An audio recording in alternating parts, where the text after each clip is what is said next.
Hey guys, इस video में हम लोग डिस्कस करेंगे find the two non repeating element in the array of repeated elements. इस प्रॉब्लम का स्टेटमेंट काफ़ी सिंपल है, बिल्कुल इसी टॉपिक की तरह कि आपको एक एरे दिया जाएगा जिसके अंदर सारे एलिमेंट्स रिपीटेड होंगे एक्सेप्ट टू, और आपने उन्हीं दो नॉन रिपीटेड एलिमेंट्स को शॉर्टेड ऑर्डर में प्रिंट करना है। अगर आपने इससे पहले एक वो वाला प्रॉब्लम बना रखा है जिसके अंदर एक सिंगल नॉन रिपीटेड एलिमेंट्स था एक रिपीटेड एरे के अंदर, तो आपको पता चलेगा कि ये वाला प्रॉब्लम उसी का एक +1 वर्जन है। मैं क्या कहना चाहता हूँ कि अगर आपने इससे पहले कोई क्वेश्चन बना रखा जिसके अंदर सारे एलिमेंट्स रिपीटेड होते थे, सिर्फ एक को छोड़ करके single non repeating element in array of repeated element वाले क्वेश्चन को अगर आपने कर रखा है, तो ये वाला क्वेश्चन उसी का एक +1 वर्जन है। वो आप देख ही सकते हैं वो क्यों। इस वाले पर्टिकुलर प्रॉब्लम को सॉल्व करने के लिए हम एक्सॉर की कुछ प्रॉपर्टीज़ का यूज़ करते थे। जैसे सेम एलिमेंट्स के बीच का एक्सॉर करें तो हमें जो वैल्यू है वो 0 मिलती है, और 0 के साथ किसी वैल्यू का एक्सॉर करें तो हमें वही वैल्यू मिलती है। हम इन्हीं दो प्रॉपर्टीज़ का यूज़ करके हम इस सिंगल नॉन रिपीटिंग एलिमेंट वाले क्वेश्चन को सॉल्व करते थे। Basically what I mean is कि अगर n किया जाए तो आपको वैल्यू 0 मिलती थी, और 0 XOR n किया जाए तो आपको वैल्यू n मिलती थी। हम इन्हीं दो प्रॉपर्टी का यूज़ करके हम इस single non repeating element in an array वाले क्वेश्चन को करते थे। आपको अच्छे से समझ में आने के लिए एग्जांपल समझते हैं। जैसे अगर एग्जांपल ले जाए 4 1 2 4 2, तो इसमें हमें जो आउटपुट मिलता था 1, और वो कैसे?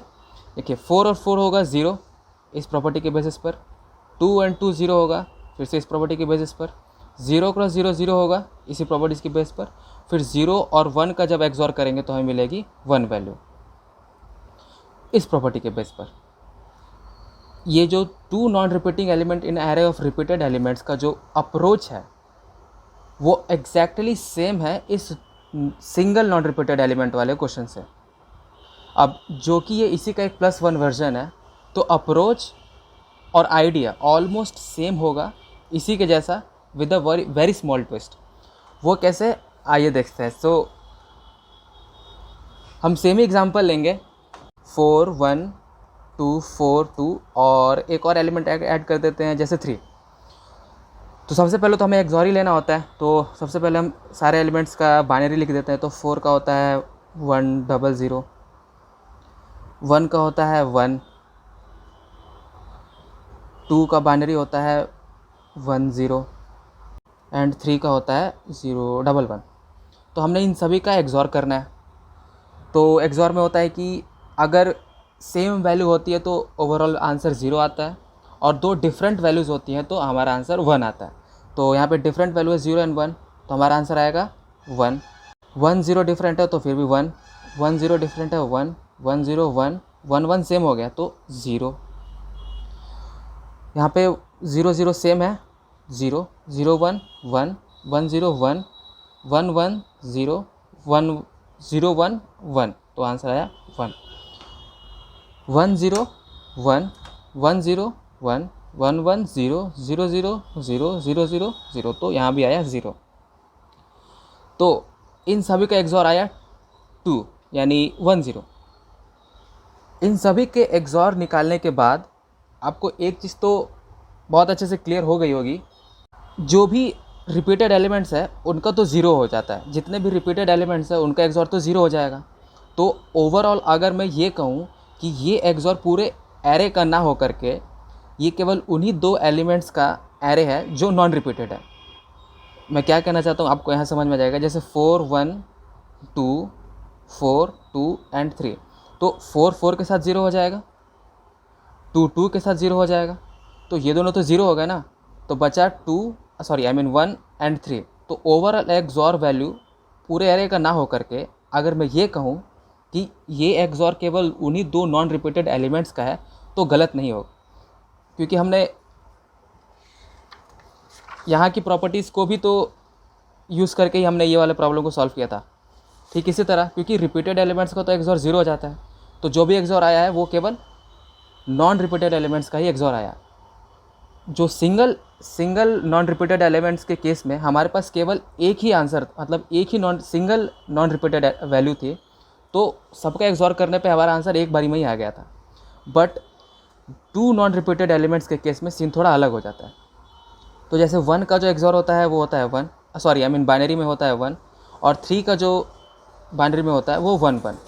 तो 0 1 एंड 1 1, इन दोनों का अगर आप एक्सॉर करोगे तो ये दोनों सेम है तो 0, और ये दोनों डिफरेंट है तो 1, जो इससे मैच कर रहा है। तो मैं यही कह रहा था, जब कभी भी दो वैल्यूज़ का एक्सॉर 0 होता है तो हम यहाँ पे ये प्रेडिक्ट कर लेते हैं कि वो दोनों जो वैल्यूज़ होंगी वो सेम होंगी, और ऑफ कोर्स ये तो प्रॉपर्टी ही है। अगर आप इन दोनों को, इन सभी चीज़ को ध्यान से देखें तो आपको पता चलेगा कि जितने भी यहाँ पे सेट बिट्स हैं वो सारे इवन नंबर में हैं, और जितने भी नॉन सेट बिट हैं वो भी इवन नंबर में हैं। बट जहाँ पे नॉन सेट बिट है, जहाँ पे सेट बिट है वहाँ पे जो सेट बिट्स की काउंट है वो ऑड है, और जहाँ भी नॉन सेट बिट्स हैं उनकी भी काउंट जो है वो ऑड है। और सिमिलरली यहाँ भी जितने भी यहाँ पे अगर वैल्यू अगर नॉन सेट बिट आई है मतलब कि वैल्यूज़ सेम होंगी, मतलब सभी इवन होंगे। तो देखिए नॉन सेट बिट की काउंट है वो भी 0 इवन नंबर में है, और जो सेट बिट्स हैं वो भी इवन नंबर में है। आई होप आप समझ रहे होंगे। तो हमारा जो सेट बिट आया जिस पोजीशन पर है, मतलब सेकंड पोजीशन पर, उस सेकंड पोजीशन पर कुछ ना कुछ तो अलग है, मतलब ऑड है। तो जितने भी सेट बिट्स हैं उनका एक बार आप अलग ग्रुप बनाओ, और जितने भी नॉन सेट बिट हैं सेकंड पोजीशन पर इस एरे में उनका एक अलग ग्रुप बनाओ। मैं क्या कहना चाहता हूँ, जैसे 4 का था बाइनरी 1 0 0, 1 का था बाइनरी 1, 3 का बाइनरी था 0 1 1। तो सेकंड पोजीशन पे जो है हमारा सेट बिट था, तो सेकंड पोजीशन पर जितने भी हमारे सेट बिट हैं उनका एक अलग ग्रुप बनाओ, और जितने भी नॉन सेट बिट है उनका एक अलग ग्रुप बनाओ। क्योंकि यहीं पर सेट बिट आया ना हमारा, तो यहाँ पे कितने सेट बिट्स हैं, 2, सेकंड पोजीशन पर सेट बिट्स 2 है एंड 3 है, और नॉन सेट बिट्स 4 1 एंड 4। तो इन सब का एक अलग ग्रुप बनाओ। तो 4 1 एंड 4, और दूसरा ग्रुप जो बना वो था 2 एंड 3। हमारे इन्हीं, ये ग्रुप 1 है और ये ग्रुप 2 है, हमारे इन्हीं दो ग्रुप में हमारे जो दो नॉन रिपीटेड एलिमेंट हैं वो एक इसमें लाई करेगा और एक इसमें लाई करेगा। आप देख भी सकते हो क्योंकि इनका एक्सॉर 0, इनका एक्सॉर 0। और ये ऐसा नहीं है कि ये केवल इसी सेट बिट पे होगा, ये तो हमने एक एग्जांपल ऐसा ले लिया इत्तेफाक से कि हमारे पास केवल एक ही सेट बिट है। बट अगर आप अपने से एक एग्जांपल लो और आपका सभी एलिमेंट्स का एक्सॉर करने के बाद आपको एक ऐसी एलिमेंट मिले जिसमें नंबर ऑफ सेट बिट्स हैं जैसे ये, तो आप दोनों ही पोजीशन, जैसे मैंने इस पोजीशन पर सारे एलिमेंट्स को दो ग्रुप में बांटा बेस्ड ऑन जिस पोजीशन पर सेट बिट है उसके आधार पर, जैसे यहाँ पर किया। सिमिलरली अगर आप इस पोजीशन के सेट बिट्स को भी दो ग्रुप्स में डिवाइड करो तो हर बार आपको दोनों ही ग्रुप्स में आपको सिंगल नॉन रिपीटेड एलिमेंट्स का जो है आंसर मिल जाएगा, जैसे यहाँ पर भी हुआ, हर बार ऐसा होगा। बट हम most of the time right most set bit को ही पिक करते हैं क्योंकि उसे निकालना काफ़ी आसान होता है इन कंपैरिजन दूसरे सेट बिट्स को फाइंड आउट करना। राइट मोस्ट सेट बिट को निकालना आसान इसलिए होता है क्योंकि ये एक सिंपल सी प्रॉपर्टी पे बेस्ड होता है, और वो प्रॉपर्टी क्या है कि अगर आपको एक नंबर दिया जाए n और उसके बाइनरी में कन्वर्जन करने के बाद जो भी 0 1 का एक स्ट्रिंग बने, तो अगर आपको निकालना हो कि उसका राइट मोस्ट सेट बिट क्या होगा, ये उस नंबर की सिंपल से एक प्रॉपर्टी पे ही बेस्ड होता है। और वो प्रॉपर्टी क्या है कि अगर मान के चलिए आपके पास एक नंबर है जैसे 10, तो 10 का जो बाइनरी होता है वो 1 0 1 0 होता है, तो इसका राइट मोस्ट सेट बिट कौन सा हुआ, ये 1। तो अगर मुझे इस राइट मोस्ट सेट बिट चाहिए तो इसके लिए एक सिंपल सी प्रॉपर्टी होती है कि अगर आप इस n को इसके नेगेटिव नंबर के साथ बिटवाइज एंड कर दो तो आपको डायरेक्ट 2 मिल जाएगा। ये पोजीशन नहीं वैल्यू है। जैसे 1100, तो ये जो है बाइनरी है 12 का।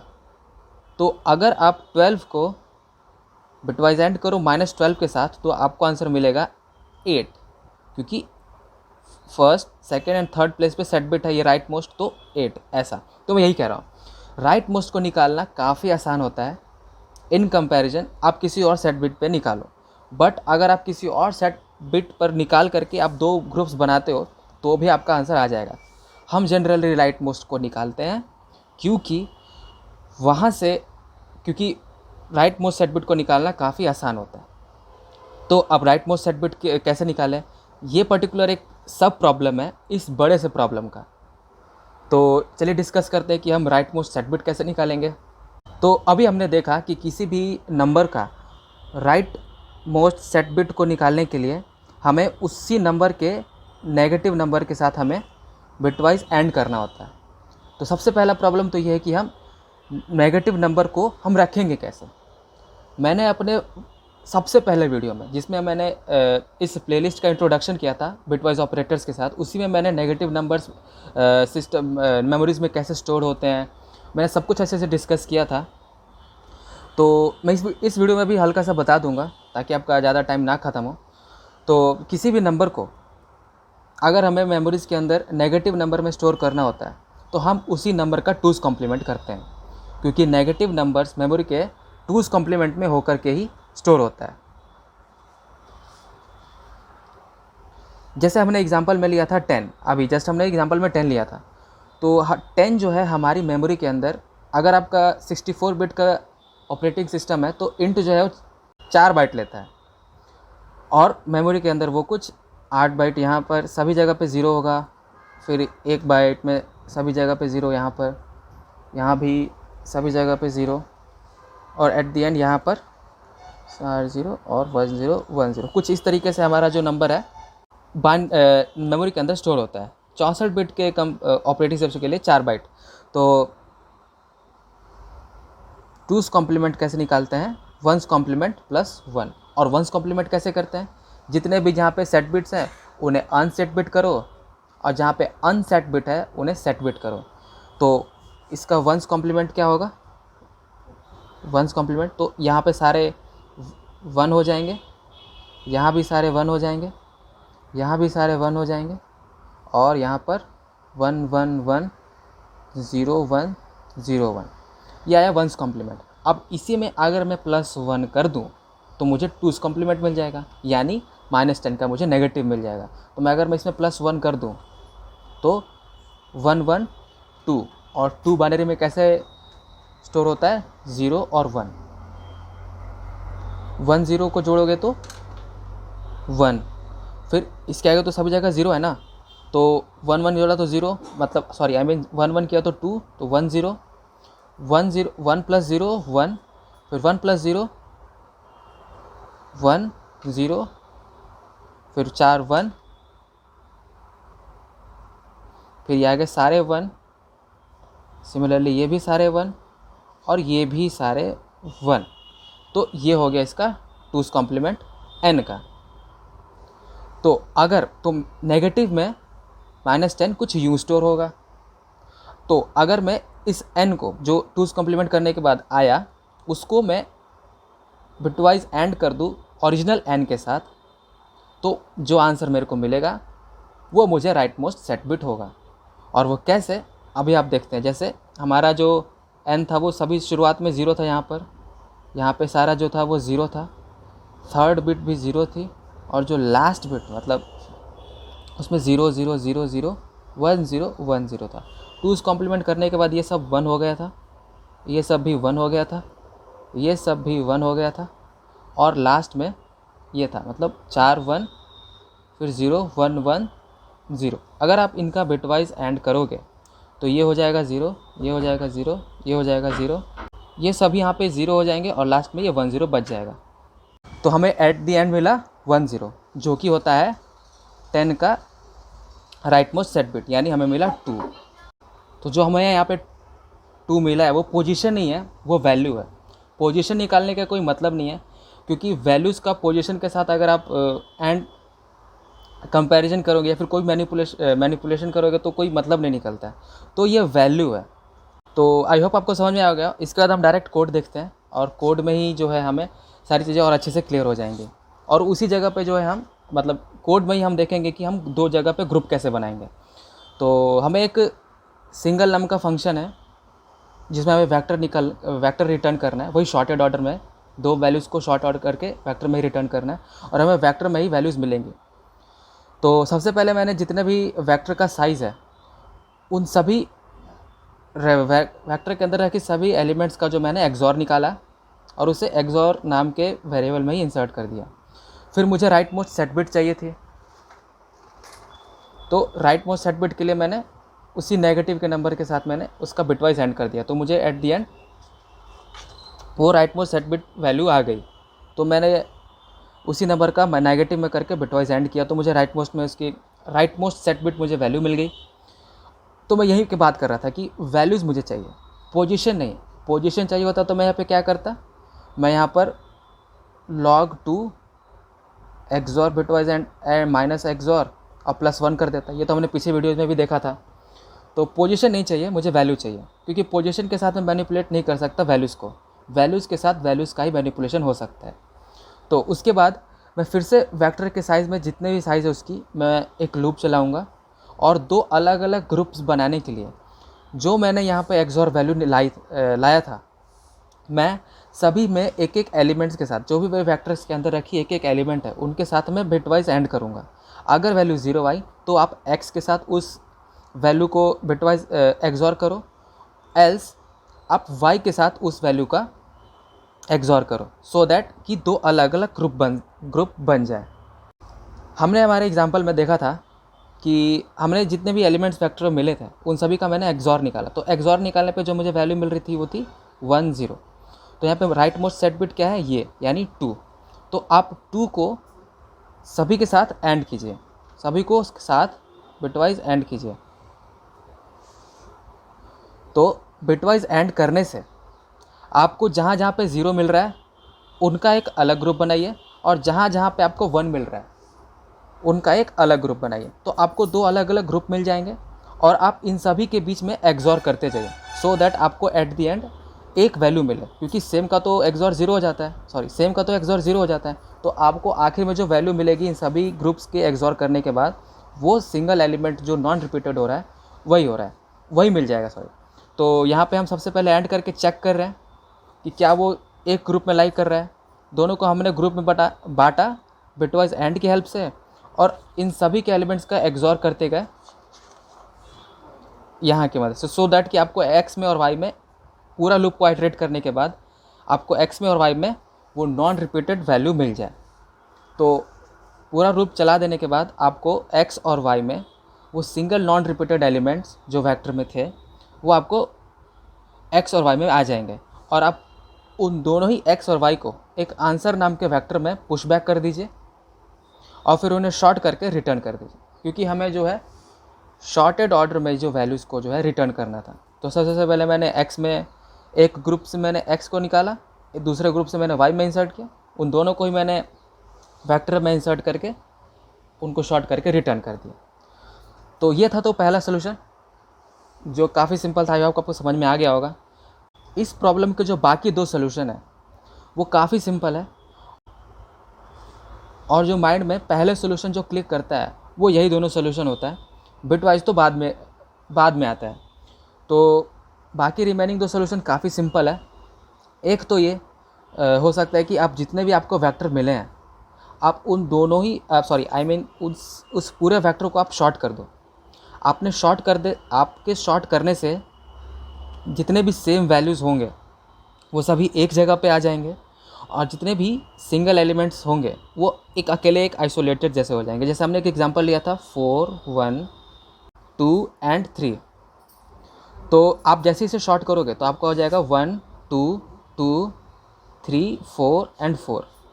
तो वेक्टर को शॉर्ट करते ही जितने भी सेम वैल्यूज़ है वो सभी एक जगह पे आ गए और फिर आप इसे आइटरेट करो और चेक करो कि क्या ये इसके आगे वाले वैल्यूज़ के बराबर है। नहीं है तो इसे वेक्टर में पुश करो, ये इसके बराबर है तो सिंपली प्लस प्लस करो। फिर इसके चेक करो कि क्या इसके बराबर नहीं है, अगर नहीं है तो वेक्टर में पुश करो। फिर आपको चेक करना है कि क्या इसके बराबर है, तो अगर बराबर है तो सिंपली प्लस प्लस करो। तो अब जो कि हमने वैल्यूज़ को शॉर्ट कर दिया था, तो आइट्रेट करेंगे तो हमें वैल्यू शॉर्टेड ऑर्डर में ही मिलेगी। तो ये रहा सिंपल से अप्रोच का सिंपल सा सोल्यूशन। तो सबसे पहले हमें एक वेक्टर मिला था नम्स का, हमने पहले उस नम वेक्टर को शॉर्ट किया, फिर एक आंसर नाम का एक वेक्टर वेरिएबल बनाया, फिर सिंपली हमें उससे लूप लगाया जितनी उसकी साइज़ है, और चेक किया कि अगर वैल्यूज़ उससे एक आगे वाले से बराबर है तो आप सिंपली उससे आइटरेटर को प्लस प्लस करो, अदरवाइज़ आप उस पर्टिकुलर वैल्यू को आंसर में पुश बैक करो। यहाँ पे एल्स इफ़ लिखने की कोई ज़रूरत नहीं थी, क्योंकि आप समझ रहे होंगे कि अगर 1 2 2 एंड 3 है तो आइट्रेट करते हुए अगर आप यहाँ पर पहुँच गए तो इसके आगे तो चेक करने के लिए कोई वैल्यू है ही नहीं, तो आप चाहो तो इसे इग्नोर कर सकते हो, एल्स ही लिखोगे तो भी काम चल जाएगा, है ना। तो यहाँ पे इसे हटा देते हैं। तो अगर वैल्यू बराबर नहीं है, मतलब बराबर है तो प्लस प्लस करो, और अगर बराबर नहीं है तो आप सिंपली उस पर्टिकुलर वैल्यूज़ को पुश बैक कर दो।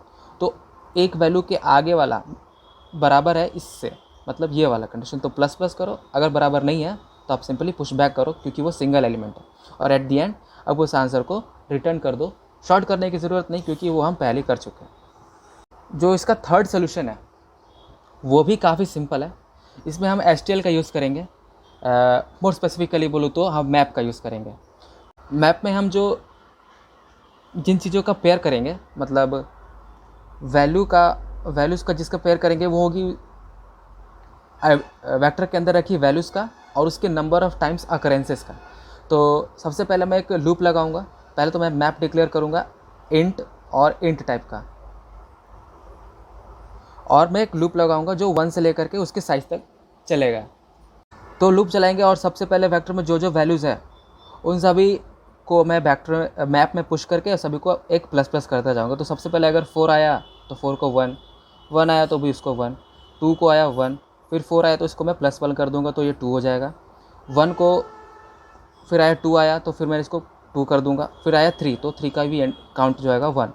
सभी को लूप में आइटरेट करूँगा, सभी के वेक्टर को मैं मैप में पुश बैक करूँगा, और जितनी बार उसका अकरेंसेस होगा तो मैं उसे प्लस प्लस कर दूँगा, और मैं एट द एंड चेक करूँगा कि किसकी काउंट जो है 1 है।